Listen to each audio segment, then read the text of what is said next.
Hi, I'm Ed Bacon, the Rector of All Saints Church, Pasadena. Whoever you are and wherever you find yourself on the journey of faith, I hope that you'll find something here that speaks to you. Welcome. I want to welcome each of you to the Rector's Forum.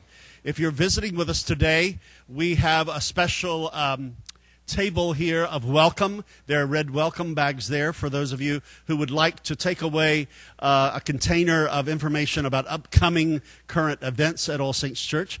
We have a way for you to register to get weekly email blasts from me about what goes on in this room each week and the reason I find it to be significant.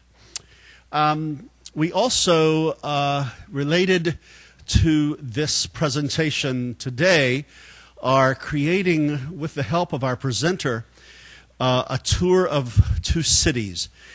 You'll hear more about the significance of that when Peter speaks, but we want as many people of our orbit of All Saints to know, actually experience these two cities that coexist here in Pasadena.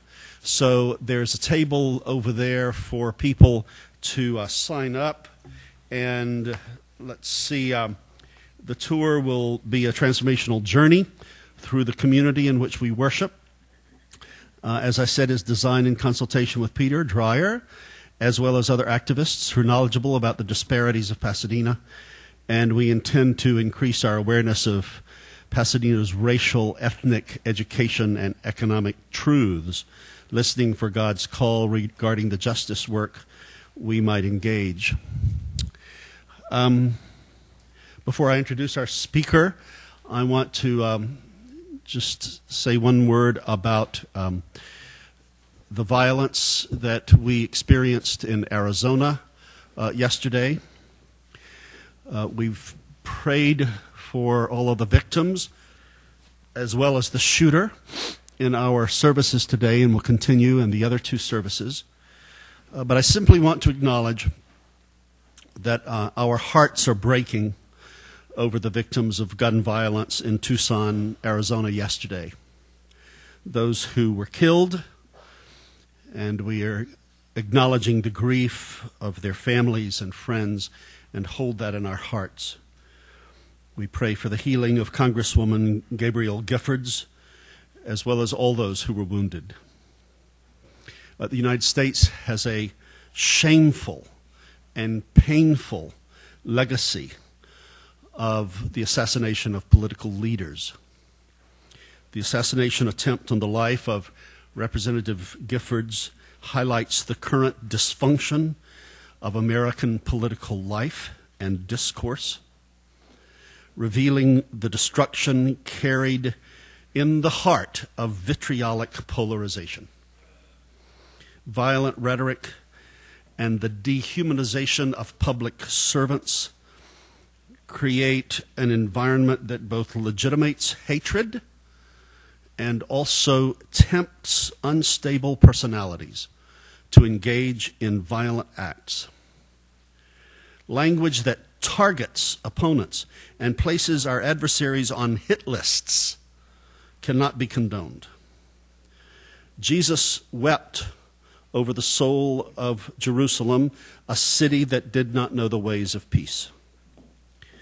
May we weep, pray, and work faithfully and strategically for the soul of the United States, so that it may become a more perfect union and example of democratic tolerance and appreciation of the difference of opinions. We will continue to work toward that goal. Peter Dreier is a friend. He is a partner.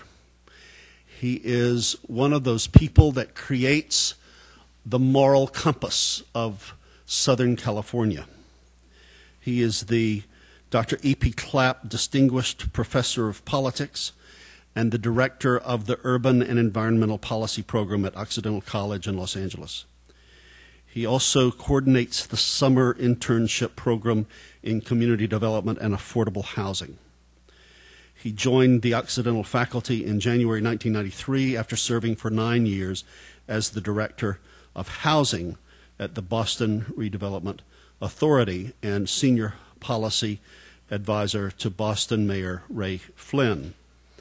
He earned his PhD from the University of Chicago in 1977 and his BA from Syracuse University in 1970. He teaches at Occidental Introduction to American Politics, Urban Politics and Policy, Community Organizing and Leadership, Movements for Social Justice, and Work and Labor in America.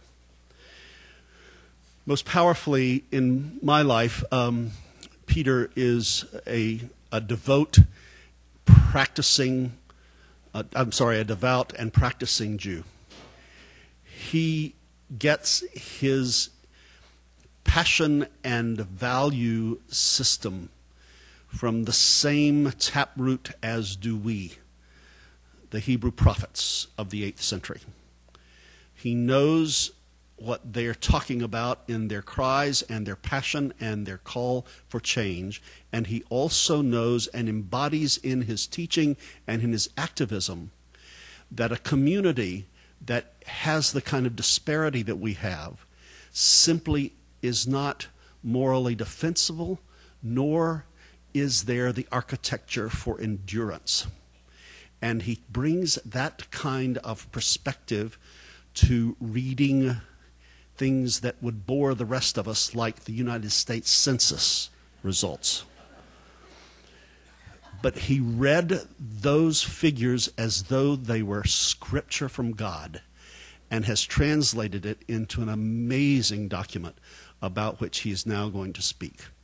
Will you please welcome brilliant, passionate, audacious change agent, Peter Dreier.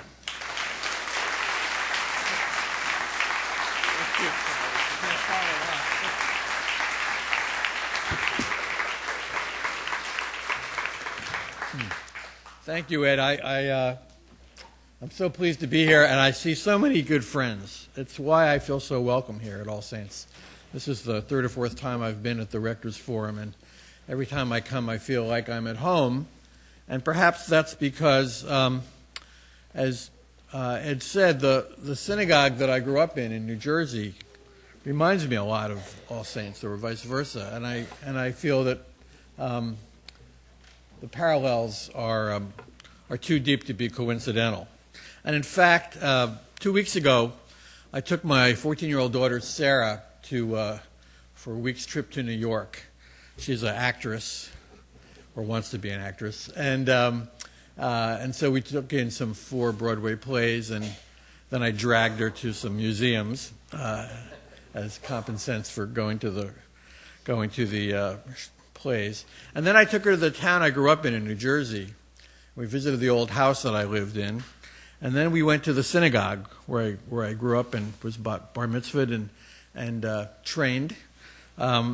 The synagogue is now owned by an African-American church, and it's used there for worship services and for their Sunday school.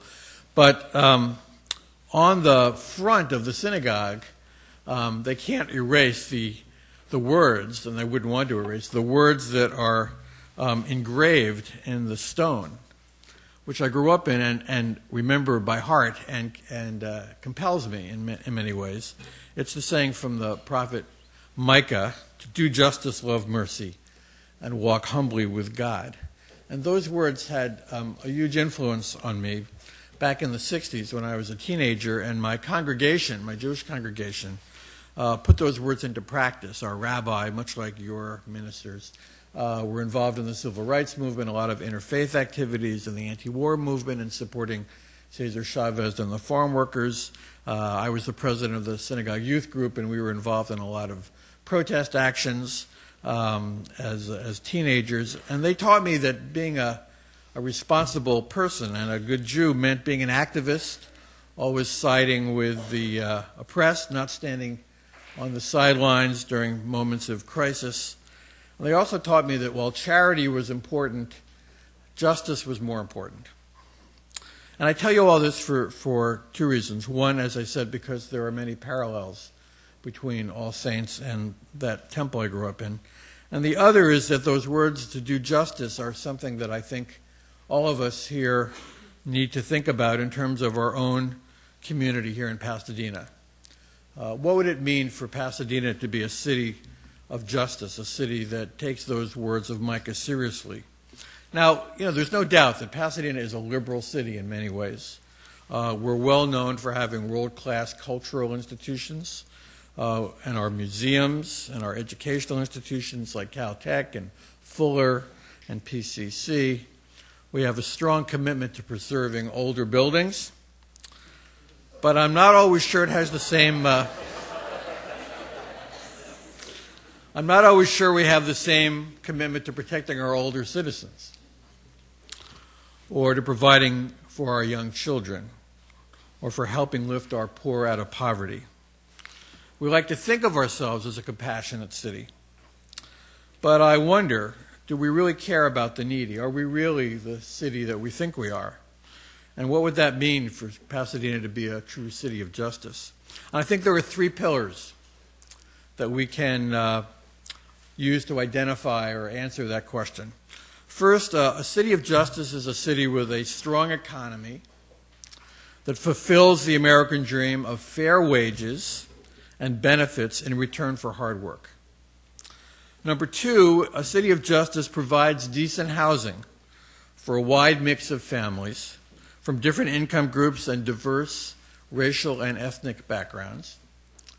And number 3, where a city of justice would be a city with a world-class, good public school system that guarantees every student an opportunity to fulfill his or her potential. So how close are we to being that city of justice? So excuse me for acting like a professor. That's what I am. I can't help myself.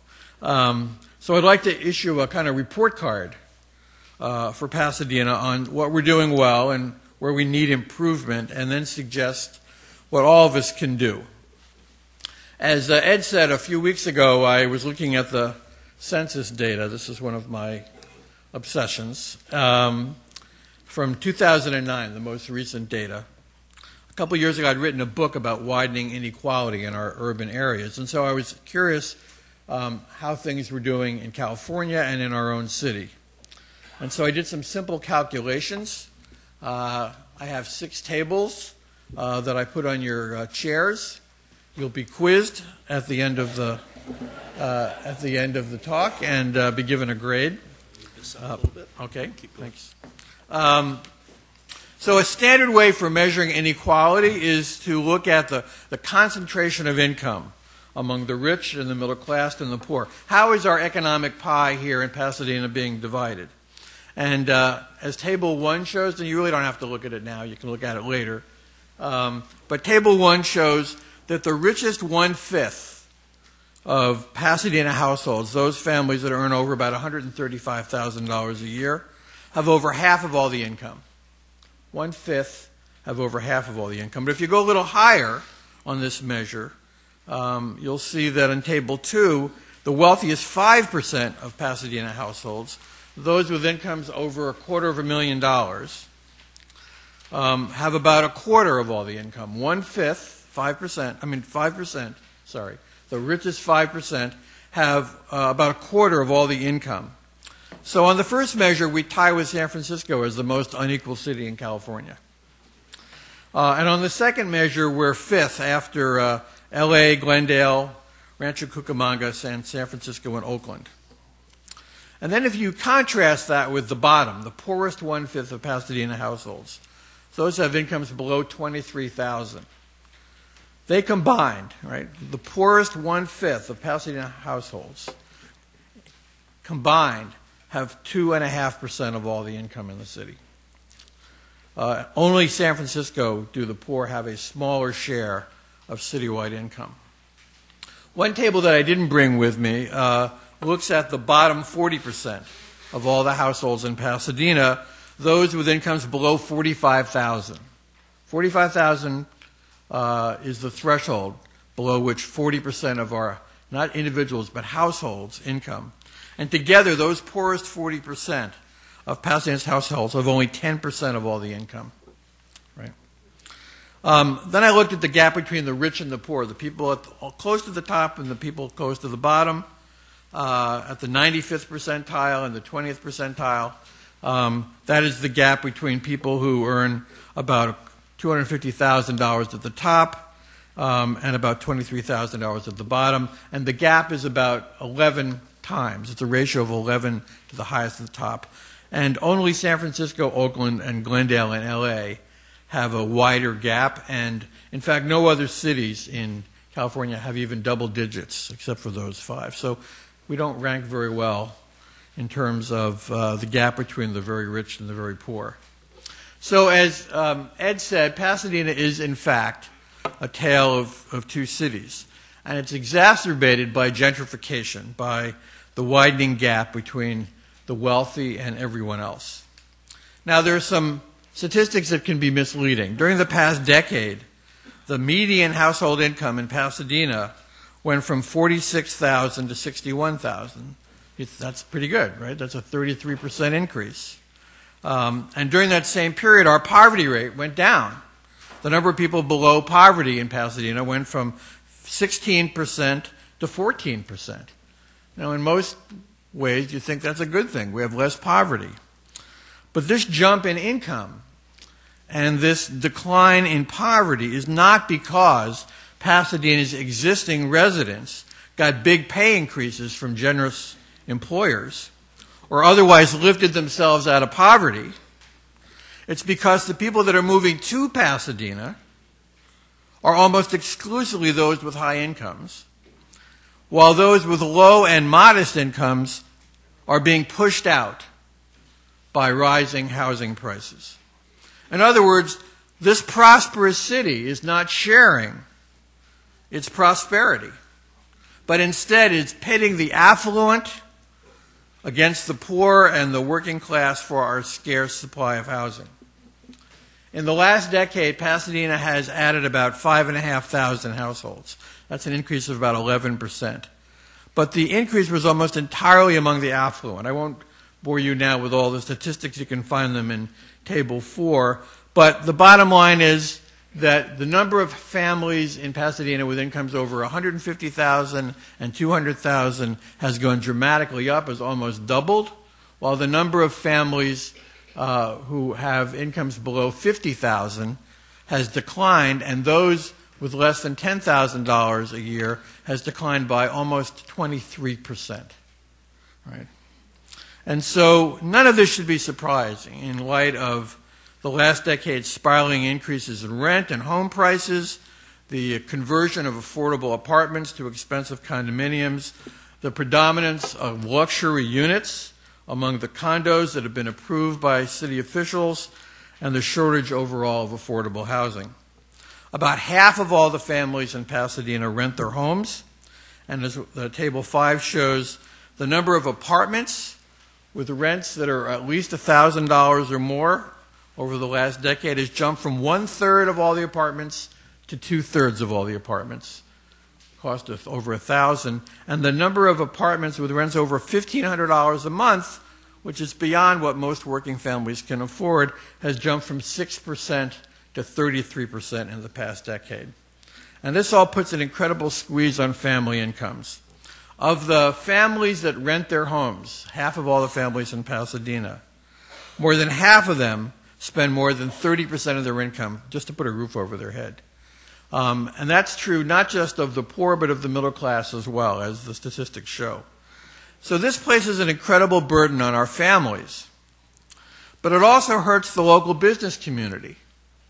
And why is that? Because when families spend so much of their income on housing, they have less to spend on food, on clothing, on dry cleaning, on going to the movies, and other goods and services. So that hurts the local businesses. It also makes it difficult for local employers to find employees who live in this city. So they instead have to recruit people that have to commute a long distance, and therefore exacerbating traffic congestion and pollution. So the reality is that the poor and working class families are being pushed out by rising home prices, and this is a major decline for the enrollment in Pasadena Unified School District. It's not that the poor are leaving because the schools aren't good. It's because they're being pushed out by rising home prices. Most of the students who've left the district, which has declined in number from about 25,000 students to about 19,000 today, most of the students who've left the district are from low-income families. So our declining enrollment in the schools is not due to the flight of the middle class, but to the displacement of the poor. So while gentrification might be good for a handful of developers, it isn't good for the residents of the city. It isn't good for the business climate. And as the census data suggest, our housing costs are beyond what most ordinary families, school teachers, nurses, nurses' aides, bus drivers, security guards, secretaries, janitors, child care workers, retail clerks, computer programmers, lab assistants, perhaps even some clergy can afford. So according to our city's own statistics, Pasadena has met less than 30% of its need for low-income housing. In contrast, the city has met, let me take a breath here to say this, the city has met 253% of its need for luxury housing. Right. So rising rents and home prices are undermining our city's economic and social and civic fabric. Our public schools are losing children. Many religious congregations are losing members. Youth soccer and baseball leagues and other community initiatives are losing their volunteers. And the goal of a city housing policy must recognize that we must maintain a diverse and vibrant city where people of all incomes can live and work and play. Now let me ask you to do something a bit different when you leave All Saints today, especially if you drove here by car. I'd like you to get in your car and drive down to Colorado Boulevard. I'd like you to turn left. I'd like you to drive about another half a mile or so until you reach the corner of Colorado and Mentor. And there on the south corner is a pink building. I'd like you to stop and park for a few minutes and look at that pink building on the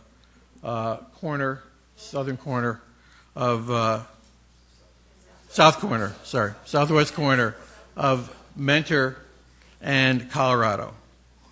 That building was constructed in the 1920s as the Constance Hotel. But for most of the last 25 or 30 years or so, it's been a residential building called the Pasadena Manor. And until recently, it was the home to about 160 elderly and disabled people. These were long-term Pasadena residents, low income, many living on Social Security and on disability payments. And then in August of 2007, the building's owner, its landlord named Ruckel Enterprises, illegally and involuntarily evicted all 160 residents from their homes. Now, state law requires that tenants get a 60-day notice before they can be evicted, but the Pasadena Manor landlord only gave them 40 days notice. The city of Pasadena has its own law requiring landlords to pay relocation expenses, particularly for those forced out against their will, about $5,000 to each tenant. But the city failed to enforce its own law. The landlord claimed that the residents were not really tenants because he said it was a retirement home, not an apartment building. But in fact, every tenant had a lease. Every tenant paid rent by the month. This was, under law, an apartment. At the time, the city manager promised, quote, she said to the press, no one will be evicted. She told the local media that, quote, we'll continue to see if we can find places for them to stay as close as possible, if not within Pasadena. The city did not keep its promise. I recently talked to some of the former residents of the Pasadena Manor, and one of them was a woman named Jean Atkinson. She's in her late 60s. She worked for most of her career as a bookkeeper. When she retired, living on Social Security, she moved into the Pasadena Manor, where she lived for several years before she was with her fellow tenants evicted. She paid $950 a month for one room, leaving her with about $115 a month left over from a Social Security check each month. And yet she told me just a few weeks ago that because they provided 3 meals a day and they did your laundry and they took you to the doctor, that she actually enjoyed living there and enjoyed the camaraderie and sense of community with her fellow Pasadena Manor residents. She told me that one of the residents died a few days after being evicted. She told me that so few of the residents were able to find comparable housing in Pasadena, close to their friends, close to their family, close to their doctors and their churches and other services that provided them with support and a sense of community. She told me the following: everyone's world was turned upside down. And so Ms. Atkinson reluctantly moved to San Bernardino, where she lives now, and she really misses her friends and her church and her community. Why were all these elderly and disabled people kicked out of their homes on such short notice? The answer is that there was a developer named Singpoli Pacifica based in Arcadia. It had purchased that 7-story building for $14 million in order to convert it to a luxury, what they called boutique hotel. And the developer, Singpoli Pacifica, wanted to buy an empty building, not a building where they would have to deal with the residents. And so the landlord evicted the tenants before he sold the building to them, and he did so, as I said, illegally. In other words, the 160 Pasadena Manor residents were pawns in a game of Monopoly, Pasadena style. And then to make matters worse, the city allocated its entire $11 million in federal stimulus funds to this project to renovate that building into a luxury hotel. And the city justified this by arguing that the project would fix up a historic building and would create jobs. Now, the reality is that the hotel would employ only about 75 full-time employees, but perhaps it's worth $11 million in federal funds to create 75 full-time jobs. But what kind of jobs? So I looked at the developer's own economic impact report, and said that the hotel was going to pay its employees an average of $22,000 a year, which is below the poverty level. The only hotel in Pasadena that pays a decent living wage and provides its families with health care benefits is the Pasadena Hilton, and that's because it's the only unionized hotel in this city. So last month, the City Council gave its final approval to this project, despite the objections of a concerned coalition of community residents, including folks from All Saints, who tried to get the city to wrest some concessions from the developer that would help pay for some affordable housing at another site and would provide decent jobs in the hotel project. But they didn't wrest those concessions, and they approved the project. I believe this project is a symbol of the tale of two cities. I think it's a tragedy. It's a big mistake. But I also think that we can learn some valuable lessons from this mistake that can guide us in the future in making Pasadena a city of justice. And I'd like to suggest 3 areas where I think the city can make a difference. The tools are available to us. The question is, do we have the political will to use them? Now, as many of you know, because I've seen you at the meetings, for months, Pasadena officials and our citizens have engaged in numerous meetings about what should be included in our revised general plan, the kind of roadmap for the future of the city, which the City Council will be voting on next spring. But in all of these meetings, these public meetings about the general plan and what should be in the next version of it, the most significant trend confronting Pasadena during the past decade, this widening economic divide, is completely missing from the conversation. The general plan has 7 guiding principles that are supposed to reflect the city's top priorities, and some of you know them. They give a lot of attention to preserving historic buildings, preserving open space and trees, promoting the arts, improving the flow of traffic, and reducing pollution, all noble and important goals. They include the importance of managing growth to avoid overbuilding and too much density, important goals. But if you go to the city's website and you read the latest report updating the general plan, you'll find a lot of statistics about the city's population, its economic growth, its new construction. But the words poverty and the poor do not appear once in any of the documents. The words homeless do not appear in any of the documents, and there's barely a mention of public education. There's nothing in the report that's on the website about the importance of providing jobs that can support a family.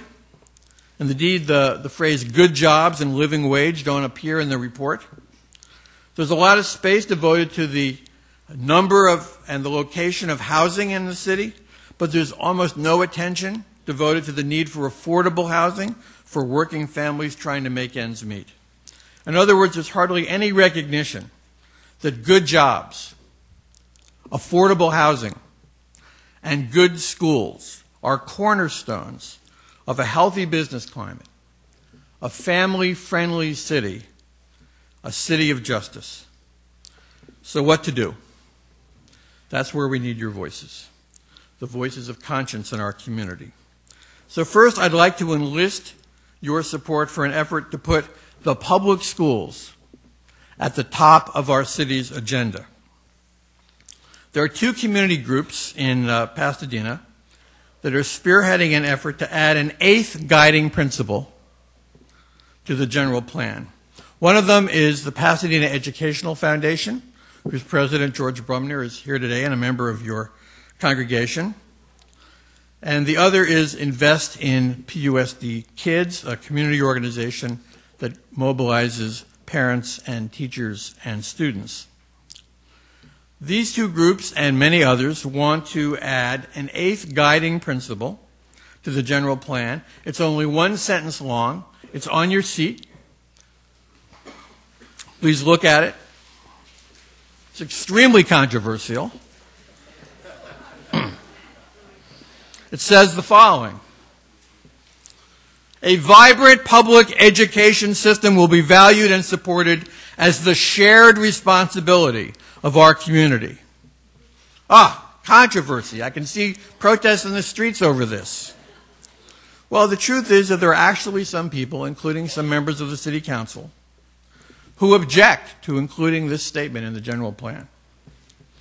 And so I would urge all of you who live in Pasadena to contact your city council members and to ask them to add this one sentence as the eighth guiding principle in our city's updated general plan, which they will be voting on in the spring.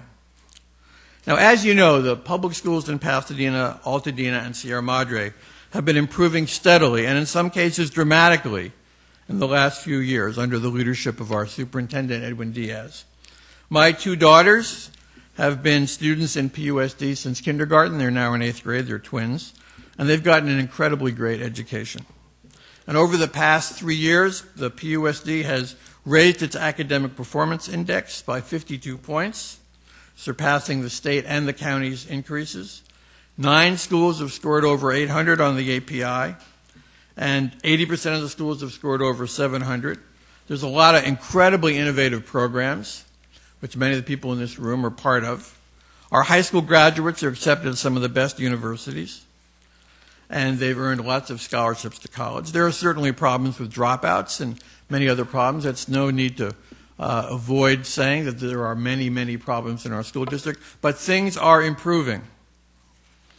A few years ago, the Pasadena Educational Foundation began taking local realtors on tours of our public schools, because they're often the first people that newcomers to Pasadena talk to about our community. When my wife and I moved here 19 years ago, the first thing our realtor said was, of course you're going to send your kids to private school.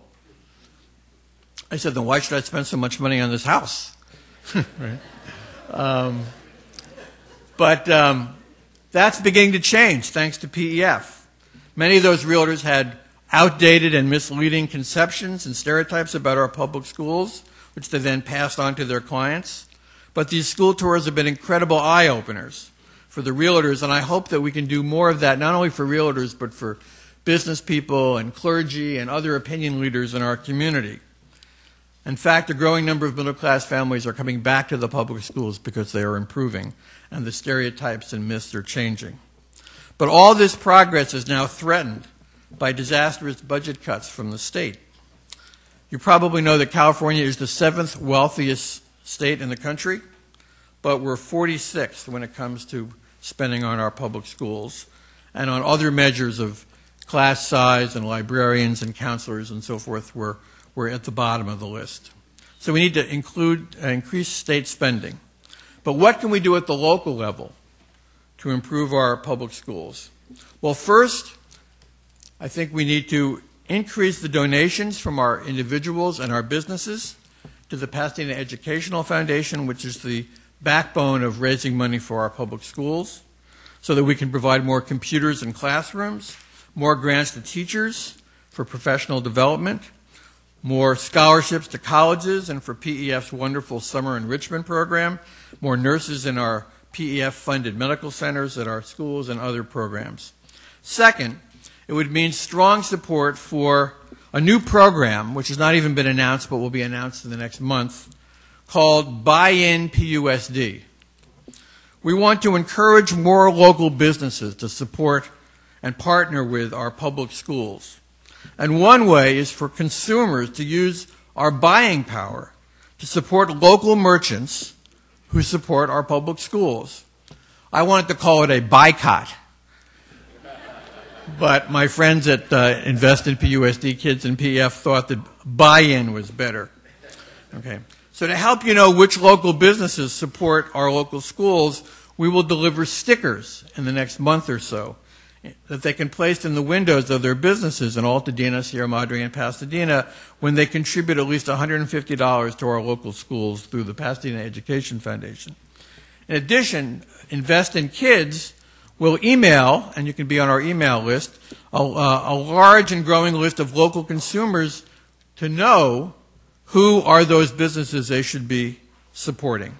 And every month we will get an updated list of those businesses. And a third way for our community to embrace public schools would mean for the city government to become a much stronger partner with PUSD, similar to what they do in Burbank and Santa Monica and other communities. There are many ways that the city government and the broader community can support our school district and the 19,000 kids that go to our public schools.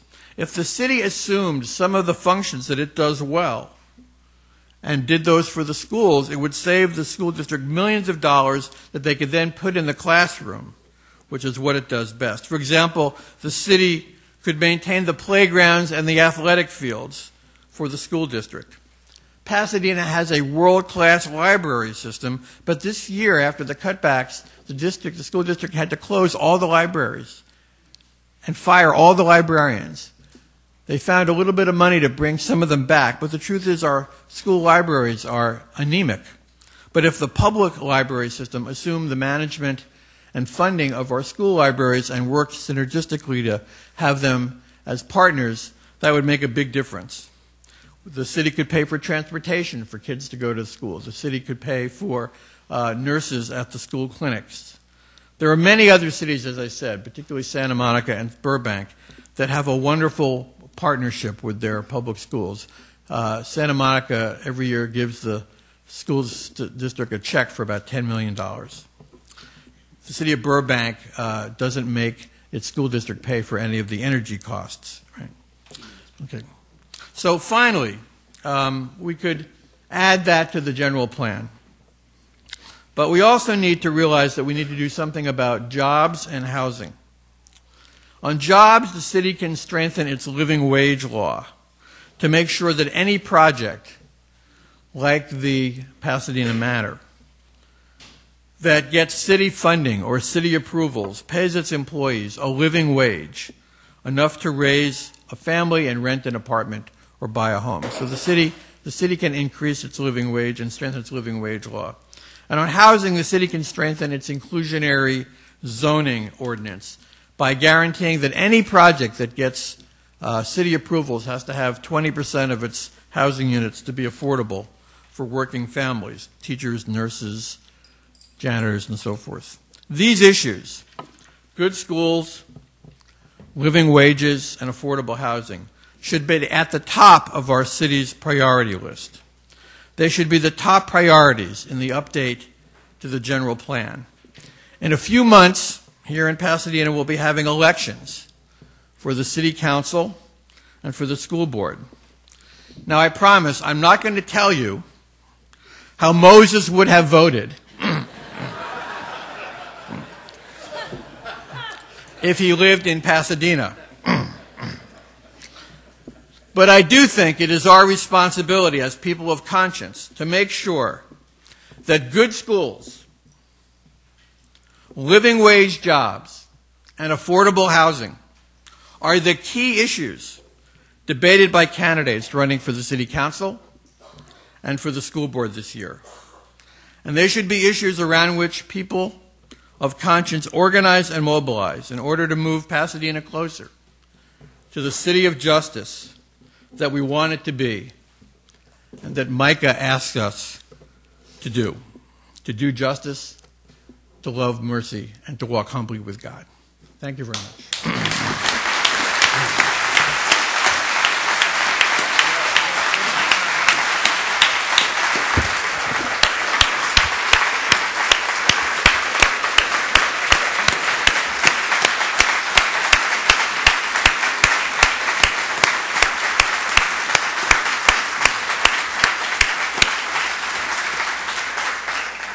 I think your applause conveys to Peter our gratitude for who you are, what you do, and what you brought to us. I am Carissa Baldwin, the Director of Peace and Justice here at All Saints. I would like to introduce, is she still here? Juliana Serrano, who is my colleague and directs the Office for Creative Connections. The two of us together would like to invite you to get serious about the challenge we received this morning, and to dedicate ourselves collectively to knowing this city better and to working really hard to make it better than it is. Please sign up for the tour of the two cities that will be coming soon. We don't have the date, but there will be lots and lots of announcements about it. That's at the action table back here. We heard there are upcoming elections that could impact our schools and the life of our city. Expect to be very curious about how we can get involved in that stuff too. Anything else? Thank you. Have a blessed day.